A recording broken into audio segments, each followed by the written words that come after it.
بسم اللہ الرحمن الرحیم۔ ماں باپ جب بوڑھے ہو جاتے ہیں تو تنہا ہو جاتے ہیں۔ ہمارے پاس ان کے پاس بیٹھنے کا وقت نہیں ہوتا۔ پتہ ہے وہ دل میں کیا کہہ رہے ہوتے ہیں اپنی اولاد سے کہ جس دن ہم بوڑھے ہو جائیں تو صبر کرنا اور ہمیں سمجھنے کی کوشش کرنا۔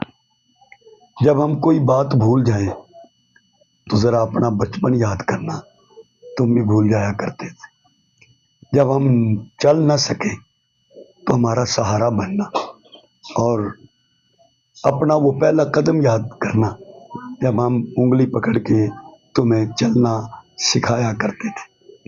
جب ہم بیمار ہو جائیں تو وہ دن یاد کرنا، وہ دن یاد کر کے ہم پر خرچ کرنا کہ ہم تمہاری خواہشیں کس طرح پوری کرتے تھے۔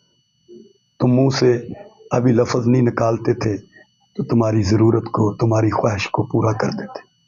تو اولاد کو چاہیے کہ اپنے وقت سے وقت نکال کر اپنے بوڑھے ماں باپ کے پاس بیٹھیں۔ یاد رکھ لیں، درخت پھل نہ دے تو سایہ ضرور دیتا ہے۔ ماں باپ گھر میں ہوں تو اللہ ان کی وجہ سے برکتیں نازل فرماتا ہے۔